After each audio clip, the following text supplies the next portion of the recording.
Living in a small village in North Wales, Bedwyr Williams is the first to confess that most people there, including his partner, probably think he's a little strange. And indeed, there's no straight talking with this polymath-artist-come-standup comedian. His work spans photography, sculpture, drawing, film and performance. Williams is currently representing Wales at the Venice Biennale with Starry Messenger. He is also one of 7 artists at Ceri Hand's summer exhibition, Implausible Imposters, where we spoke to him about his work. So I just returned from Venice, where I've been representing Wales at the Venice Biennale with a project called the Starry Messenger, which is about the microscopic and the astronomic. And it's been pretty well received, I think, over there, which is a good job because I've been working on it quite hard for a year, so I'm happy. When I set about thinking about what I'd like to do for the Biennale, I thought about the terrazzo floor that is in the venue where the exhibition would be. And I thought how the terrazzo floor was like some kind of a universe, you know, in a floor. And then I thought about Galileo and how he presented his telescope for the first time in Venice. And how Venice kind of crumbles and the place is made out of little bits and grains and so on. So it was almost a no-brainer. For the video, which is one of the final parts of the exhibition, I had my face covered in mosaic tiles, and I played the role of a dentist in a large mosaic. And the reason I did that was that room, normally when the Biennale isn't happening, is a room where they have mosaic classes. And I wanted to echo something of what happens there most of the time in my work.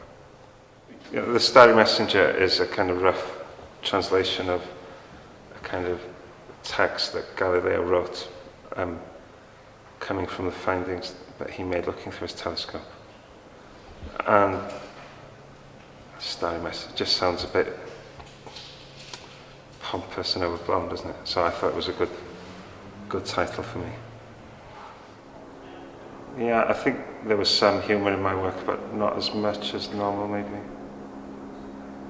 I don't know. Yeah, a little bit. There was a live performance at the opening, the kind of party afterwards, but it wasn't an integral part of the exhibition as such. But the film, in a way, is a kind of performance, so there's a performance within it. So. The observatory was kind of a kit that we sent away for. And it was like all kits, it was a nightmare to put it together. Those little pieces, not little pieces, but awkward pieces. Most of the work was fabricated in a theatrical prop making place in Liverpool called Scenic Workshop.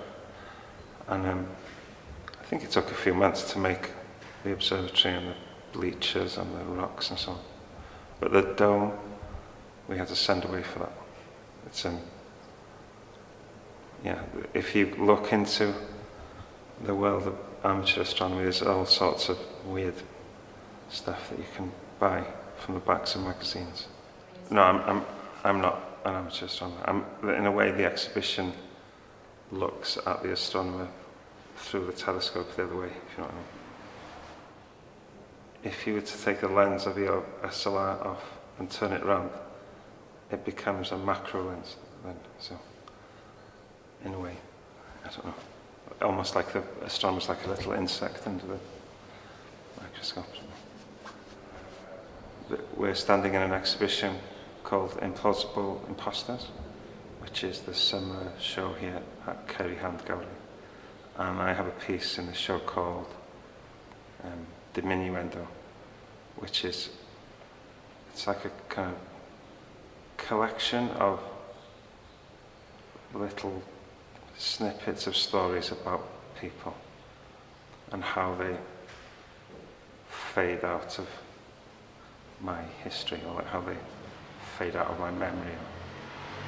And sometimes that happens in a normal way, and sometimes people fade out in a fantastical way, because, imagine somebody you went to school with and you don't know really what became of them. You can imagine that they, turned into a moth or something like that, or, I don't know, turned into a stone. Most of the people in the film refer to some types of people that I've known, not real actual people. But some of them are from my childhood.